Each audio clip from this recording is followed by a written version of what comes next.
જેમાં કોઈ પ્રાણીનું દુઃખ, અહિત કે અસંતોષ રહ્યા છે, ત્યાં દયા નથી, અને જ્યાં દયા નથી ત્યાં ધર્મ નથી.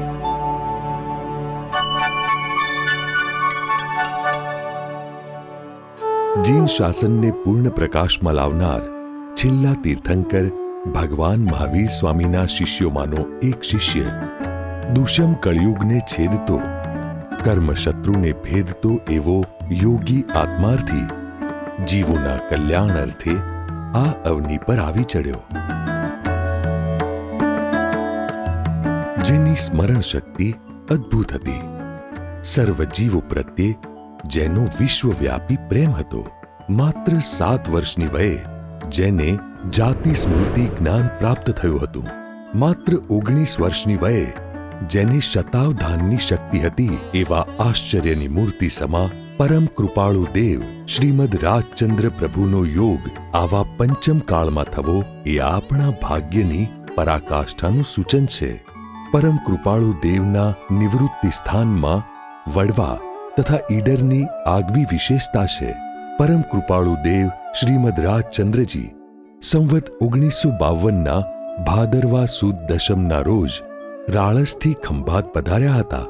ત્યારે જે વાવની બાજુના મકાનની મેડી પર તેઓ રહ્યા હતા, ત્યાંથી અંગુલી નિર્દેશ કરીને તેમણે દર્શાવેલ કે આ સુવર્ણભૂમિ છે, અહીં ચંદ્રપ્રભ સ્વામીની સ્થાપના થશે. વડવાના પ્રાણ સમાન ભાઈ શ્રી પોપટલાલ મહુકમચંદ, જે પરમ કૃપાળુ દેવના એકનિષ્ઠ ભક્ત હતા, તેઓએ વિક્રમ સંવત 1972ના અશ્વિન પૂર્ણિમાના શુભ દિને બીજા અન્ય ભક્તો સાથે આ પવિત્ર ભૂમિ પર પરમ શ્રીમદ રાજચંદ્ર આશ્રમના બાંધકામની શરૂઆત કરેલી. શ્રી વડવા નિવૃત્તિ ક્ષેત્રનું નૈસર્ગિક આકર્ષણ ઓર છે.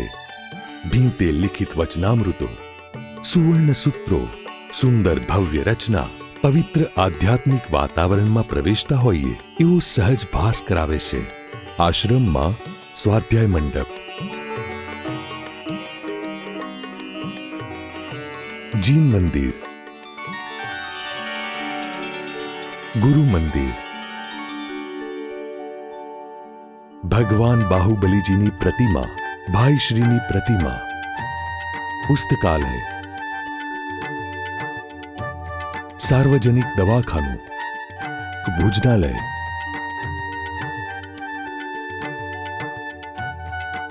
તથા સ્ત્રી અને પુરુષ માટેના નિવાસ સ્થાનોનો સમાવેશ થાય છે. અહીંના અનેરા મ્યુઝિયમમાં પરમ કૃપાળુ દેવનો ઉપયોગ કરેલો ખાટલો, વાસણો, વસ્ત્રો, જાતિ સ્મૃતિ જ્ઞાન પ્રાપ્ત થયેલ તે ઝાડનું થડ તથા કૃપાળુ દેવ હસ્તલિખિત આત્મસિદ્ધિ શાસ્ત્રજી દર્શનાર્થે ઉપલબ્ધ છે. અહીં પૂજ્ય ભાઈશ્રી વાપરતા તે વસ્ત્રો, પાઘડી તથા ખાટલો પણ સંગ્રહિત છે. વડવા આશ્રમનો મુમુક્ષુઓ ઉમંગ અને શ્રદ્ધાપૂર્વક પોતાનું સ્થાન હોય તેવા ભાવોલ્લાસથી લાભ લે છે. પરમ કૃપાળુ દેવે નિવાસ કરેલી વાવની બાજુની ઐતિહાસિક જગ્યા વર્ષોના અવિરત પ્રયાસ બાદ શ્રીમદ રાજચંદ્ર નિજાભ્યાસ મંડપ તથા વિહાર ભવન ટ્રસ્ટને પ્રાપ્ત થઈ છે. અહીંની પવિત્ર જગ્યાએ મેડીવાળા અસલ મકાનના જૂના અવશેષો જાળવીને નૂતન રાજકુટીરનું નિર્માણ શરૂ કરેલ છે.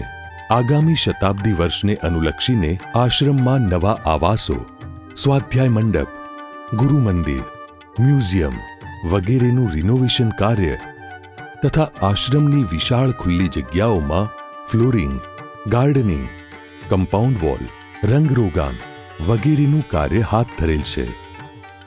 ઈડર ક્ષેત્ર આત્મસિદ્ધિ શાસ્ત્રના રચેતા, જ્ઞાન, વૈરાગ્ય અને ભક્તિની મૂર્તિ સમા શ્રીમદ રાજચંદ્રજીની તપોભૂમિ છે. પરમ કૃપાળુ દેવની ચરણરજથી પાવન આ ભૂમિનો સ્પર્શ કરવા દેશ વિદેશથી મુમુક્ષુઓનો પ્રવાહ અવિરત ચાલુ રહેતો હોય છે. ખડકાળ વિસ્તાર, ગુફાઓ, વન્યજીવો અને વનસ્પતિવાળી આ નિરાળી ભૂમિ છે.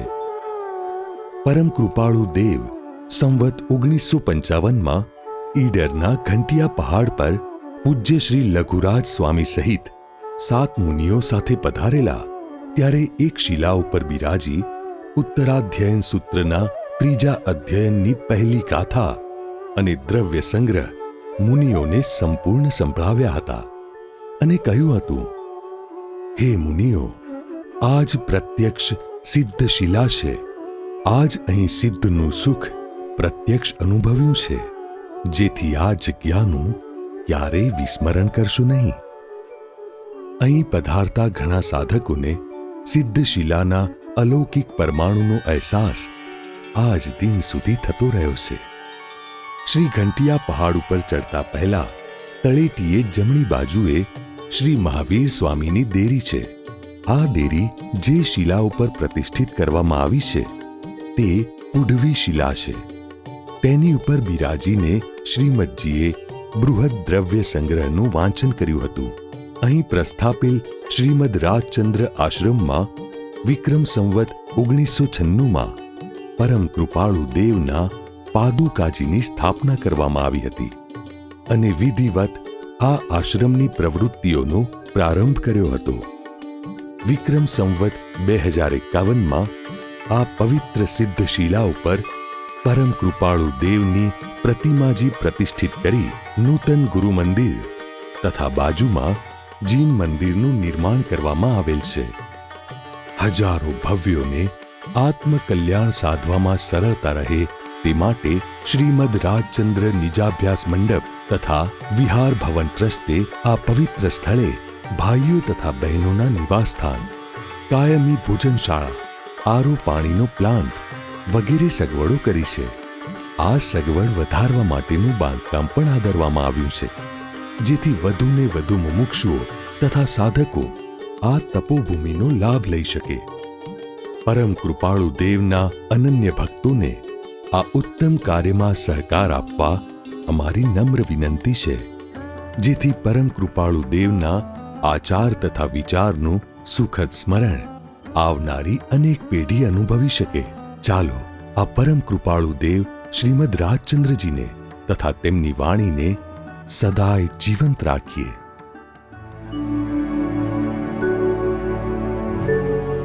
અપૂર્વ અવસર એવો ક્યારે આવશે, ક્યારે થઈશું બાહ્યાંતર નિગ્રંથ જો.